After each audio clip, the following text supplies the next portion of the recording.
नमस्कार किसान भाइयों, आप सभी का एक बार फिर से स्वागत है हमारी चैनल एल पटेल में। आज हम बात करेंगे कि हमारी जो सोयाबीन की फसल है उस पे सेकेंड स्प्रे में क्या क्या चीज़ें डालनी चाहिए, किस तरीके से डालनी चाहिए और क्या क्या सावधानियां रखनी है। और अगर आपका टॉनिक का भी मन है या टॉनिक डालने का भी प्लान कर रहे हो तो किस टॉनिक से आपको बेहतर रिजल्ट मिलेंगे, इसकी पूरी डिटेल हम जानेंगे। सबसे पहले हम बात कर लेते हैं कि जो सोयाबीन है उसमें सेकेंड स्प्रे की सही स्टेज क्या है। तो जो हमारी बडिंग स्टार्ट होती है, मतलब फ्लावर से जस्ट पहले जो निकलती है, एक बड बोलते हैं जिसे, इनिशियल जो फूल जो निकलने की जो अवस्था बनती है, उस टाइम पर अगर आप स्प्रे करेंगे सेकेंड तो बहुत अच्छा आपको रिजल्ट मिलेगा। या जो भी आप समझ सकते हैं, अगर आपका वो थर्ड हो या फोर्थ हो या आपने जो भी स्प्रे माना हो, उस स्टेज पर अगर आप स्प्रे करेंगे तो आपके फूलों को भी नुकसान कम होगा, प्लस रिजल्ट लॉन्ग टर्म मिलेगा और आपकी फसल के ऊपर इफेक्ट भी बहुत अच्छा पड़ेगा। तो चलिए बात कर लेते हैं कि सेकेंड स्प्रे में हमें डालना क्या क्या चाहिए। तो सबसे पहले बात कर लेते हैं कि कौन सी दवाई है जिनका आपको उपयोग करना है, किस अवस्था में करना है और किस किस दवाई को कब लेना है।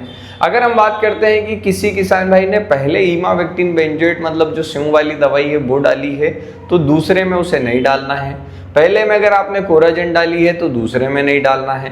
पहले में अगर आपने और कोई कॉम्बिनेशन डाला है या कोई सी दवाई डाली है तो उसको सेकेंड स्प्रे में रिपीट नहीं करना है, हमें केमिकल को चेंज करना है। तो मैं आपको एक रिकमेंडेशन दूंगा कि 3 दवाइयों में से एक आप चूज कर सकते हैं, मतलब 3 दवाइयों में से एक पसंद करनी है। बिग डोसेज में आपको बताऊंगा और यही डोज सबके साथ समान रहेगा। और इसके साथ में आपने अगर पहले में ये लिया हो तो हटा के दूसरा लेना है। जैसे एग्जांपल के तौर पे अगर आपने पहले में इमावेक्टिन बेंजोएट ले लिया है तो दूसरे में आपको क्लोरेंटानिलिप्रोल लेना है। अगर आपने पहले में क्लोरेंटानिलिप्रोल ले लिया है तो दूसरे में इमावेक्टिन बेंजोएट लेना है। और तीसरा जो है कि अगर ये दोनों आपको उपयोग नहीं करना है, आपने सोचा है मैं कुछ अलग करूंगा, तो आप इंडोक्साकार्ब नोवोलुरोन ले सकते हैं जिनके रिजल्ट सबसे बेहतर हैं। अब बात कर लेते हैं कि आपको डालना किस डोज पे है और क्या मात्रा आपको रखनी चाहिए।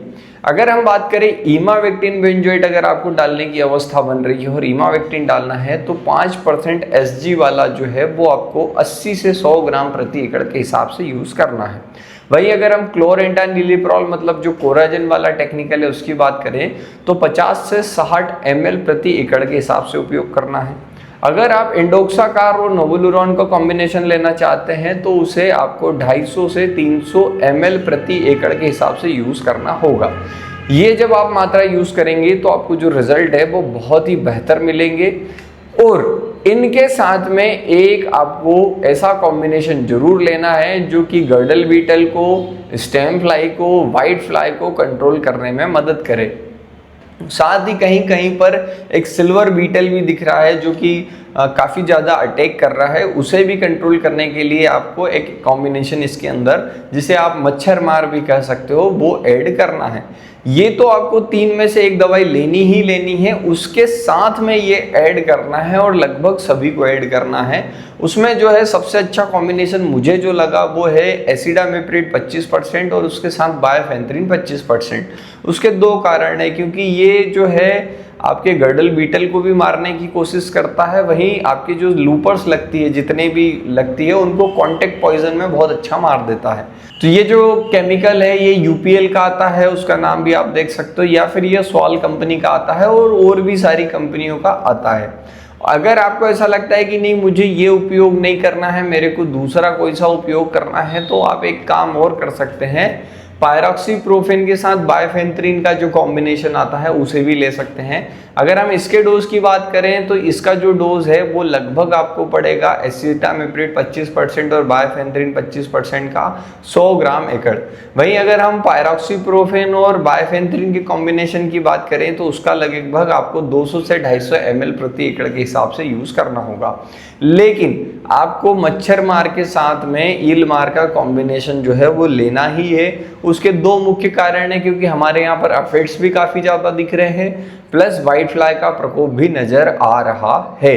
अब इसके बाद में अगर हम बात करते हैं कि आपका मन हो जाता है कि नहीं मुझे टॉनिक भी डालना है और फ्लूल से पहले टॉनिक डालना है, तो अभी एक टॉनिक का हमने रिजल्ट लिया था सोयाबीन से पहले जब हमने मूंग बोया हुआ था उसमें थी बायो क्लासिक करके। उस दवाई का लगभग 30 से 40 ml एकड़ का डोज है, लेकिन रिजल्ट बहुत ऑब्जर्विंग है। आप डालोगे तो अलग ही दिख जाता है, आप वो डाल सकते हैं।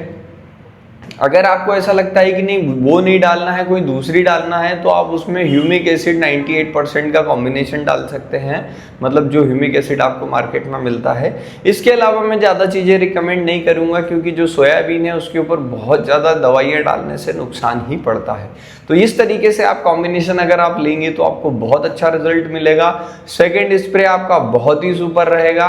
बस ये है कि आपको कॉम्बिनेशन ये बनाना है, साथ में सिलिकॉन बेस्ड सर्फेक्टेंट जरूर लेना है जो नॉन आयनिक हो, मतलब जिसके अंदर कोई केमिकल रिएक्शन नहीं होती हो।